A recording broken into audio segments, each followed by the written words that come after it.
नमस्कार दोस्तों। तो चलिए आज हम बात करते हैं मनोविज्ञान के फर्स्ट चैप्टर मनोवैज्ञानिक गुणों में विभिन्नताएं। इस चैप्टर को समझते हैं। तो चलिए हम परिचय लेते हैं इस चैप्टर का, जिसमें बोला जा रहा है कि यदि आप अपने मित्रों, सहपाठियों या संबंधियों का प्रेक्षण करें तो आप पाएंगे कि उनके प्रत्यक्षण करने, सीखने और चिंतन करने के साथ साथ विभिन्न कृत्यों को निष्पादित करने के उनके ढंग में अनेक भिन्नताएं हैं। मतलब सभी लोगों में कुछ न कुछ भिन्नता देखने को मिलता है। जीवन के प्रत्येक क्षेत्र में ऐसी व्यक्तिगत भिन्नताएं देखी जा सकती हैं। इस तरह से स्पष्ट है कि सभी व्यक्ति एक दूसरे से भिन्न होते हैं। मतलब कि हम सभी लोग किसी न किसी गुण के तहत अलग अलग होते हैं। मनोवैज्ञानिकों के लिए रुचिकर प्रमुख मनोवैज्ञानिक गुणों में से एक बुद्धि है। मतलब कि जितने भी हमारे मनोवैज्ञानिक गुण हैं, उन मनोवैज्ञानिक गुणों में सबसे महत्वपूर्ण बुद्धि है। लोग एक दूसरे से जटिल विचारों को समझने, पर्यावरण से अनुकूलन करने, अनुभवों से सीखने, विविध प्रकार के तर्कनाओं में व्यस्त होने तथा विविध बाधाओं पर विजय प्राप्त करने की योग्यता में एक दूसरे से भिन्न होते हैं। इस अध्याय में हम बुद्धि का स्वरूप, बुद्धि संप्रत्यय की बदलती परिभाषाएं, बुद्धि में सांस्कृतिक भिन्नताएं, लोगों की बौद्धिक सक्षमताओं की सीमा और उनमें विचलन तथा विशिष्ट योग्यताओं या अभिक्षमताओं की प्रकृति के बारे में पढ़ेंगे। तो चलिए हम इस चैप्टर के फर्स्ट टॉपिक पर बात करना प्रारंभ करते हैं, जिसमें हमारा फर्स्ट टॉपिक है मानव प्रकारों में व्यक्तिगत भिन्नताएं।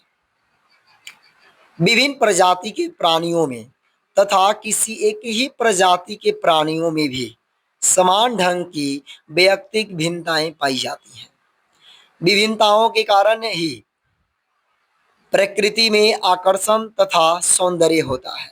यदि हम एक दूसरे से भिन्न नहीं होते तो एक दूसरे को आकर्षण नहीं करते। एक क्षण के लिए अपने चतुर्दिक ऐसे जगत की कल्पना करें जिसमें जरा सोचें कि सभी वस्तुएं एक ही रंग की, लाल या नीली अथवा हरी हो, तो दुनिया कैसी लगेगी। मतलब कि आप एक बार कल्पना कीजिए और कल्पना करके सोचिए कि ये सारा सृष्टि अगर एक ही प्राणी या फिर एक ही रंग का होता, लाल, हरा या नीला, अगर इसी कलर का अगर होता तो कैसा लगता। निश्चित ही वह सुंदर नहीं होगी।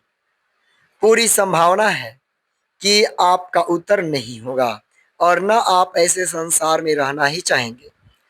वस्तुओं की तरह ही मनुष्यों में भी विविधता पाई जाती है।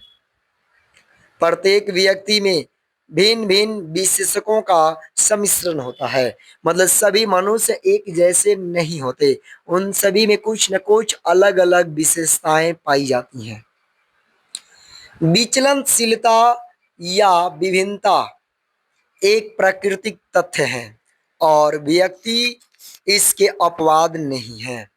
प्रत्येक व्यक्ति एक दूसरे से शारीरिक विशेषताओं जैसे ऊंचाई, वजन, शक्ति, बालों का रंग आदि भिन्न होता है।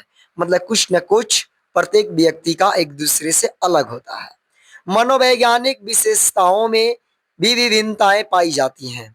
वे अधिक या कम बुद्धिमान हो सकते हैं, प्रभावी या विनम्र हो सकते हैं, उच्च मात्रा में सृजनशील या बिल्कुल भी सृजनशील नहीं हो सकते हैं, तथा जावक या विनिर्वतित हो सकते हैं।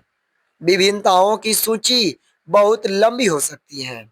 मतलब कि ये जो अलगाव है, एक दूसरे से भिन्न है, इसकी सूची बनाएं तो बहुत लंबी हो सकती है। किसी एक व्यक्ति में भिन्न भिन्न विशेषकों की भिन्न भिन्न मात्राएं हो सकती हैं। इस प्रकार हम में से प्रत्येक व्यक्ति अद्वितीय होता है, क्योंकि प्रत्येक व्यक्ति भिन्न भिन्न विशेषकों के विशिष्ट सम्मिश्रण को अभिव्यक्त करता है। आप प्रश्न कर सकते हैं कि प्रत्येक व्यक्ति क्यों और कैसे एक दूसरे से भिन्न हो जाता है। वस्तुतः इस प्रश्न से संबंधित विषय वस्तु ही व्यक्तिगत भिन्नताओं का अध्ययन कहा जाता है। मतलब कि इंडिविजुअल डिफरेंसेस जो होता है, मतलब कि प्रत्येक व्यक्ति एक दूसरे से जिस गुण के चलते अलग होते हैं, उस भिन्नता को ही व्यक्तिगत भिन्नता कहा जाता है। मनोवैज्ञानिकों के लिए व्यक्तिगत भिन्नता का अर्थ है व्यक्तियों की विशेषताओं तथा व्यवहार के स्वरूपों में पाया जाने वाला वैशिष्ट्य तथा विचलनशीलता। कुछ मनोवैज्ञानिक यह विश्वास करते हैं कि हमारे व्यवहार हमारी व्यक्तिगत विशेषकों से प्रभावित होते हैं, जबकि कुछ दूसरे मनोवैज्ञानिकों का विचार है कि हमारे व्यवहार स्थिति परक कारकों से अधिक निर्धारित होते हैं। यह दूसरा मत स्थितिवाद कहा जाता है, जिसमें यह मान्यता है कि किसी व्यक्ति का व्यवहार उसकी पारिस्थितिक परिस्थिति या वर्तमान दशाओं से प्रभावित होता है। एक व्यक्ति जो सामान्यतः आक्रामक प्रवृत्ति का है, अपने सर्वोच्च अधिकारी की उपस्थिति में बहुत विनम्र व्यवहार करता है।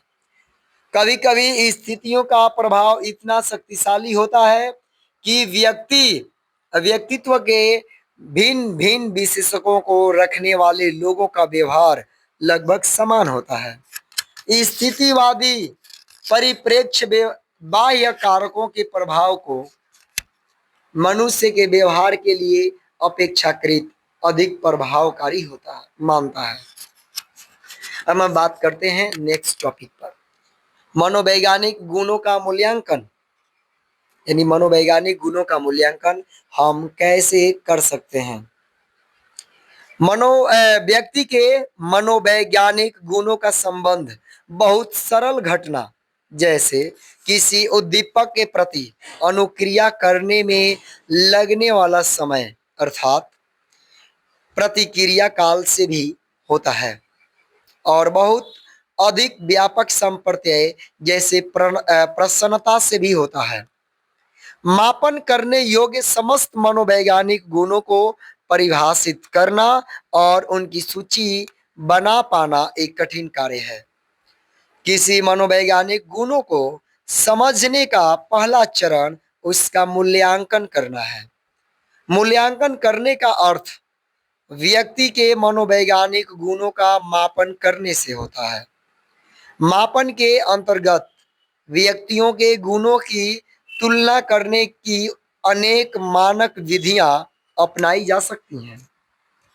किसी व्यक्ति में किसी गुण की उपस्थिति तभी स्वीकार की जाती है जब उस गुण का किसी वैज्ञानिक विधि से मापन किया जा सके।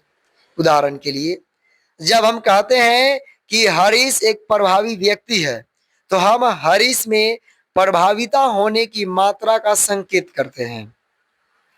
हरीश के बारे में हमारा यह कथन उसमें प्रभाविता होने की गुण का हमारे द्वारा किए गए मूल्यांकन का परिणाम है। किसी गुण का मूल्यांकन औपचारिक अथवा औपचारिक हो सकता है, मतलब अनौपचारिक या औपचारिक हो सकता है। औपचारिक मूल्यांकन वस्तुनिष्ठ, मानकीकृत तथा व्यवस्थित रूप में किया जाता है। दूसरी ओर अनौपचारिक मूल्यांकन जिन व्यक्तियों का किया जाना है उनके बदल जाने से तथा मूल्यांकन करने वाले व्यक्तियों के बदल जाने से परिवर्तित होता रहता है, जिससे प्राप्त परिणाम या मूल्यांकन की व्यक्तिनिष्ठ व्याख्या होने लगती है। मनोवैज्ञानिक गुणों के औपचारिक मूल्यांकन के लिए मनोवैज्ञानिकों को प्रशिक्षित किया जाता है। मूल्यांकन कर लेने के पश्चात प्राप्त सूचना के आधार पर हम हरीश द्वारा भविष्य में किए जाने वाले व्यवहारों का पूर्व कथन कर सकते हैं।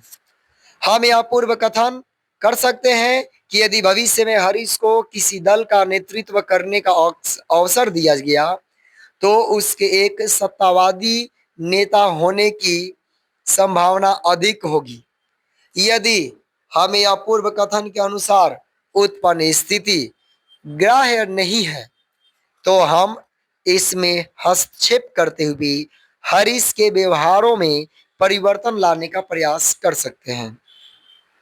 मूल्यांकन किए जाने के लिए किसी गुण का चयन हमारे उद्देश्य पर निर्भर करता है।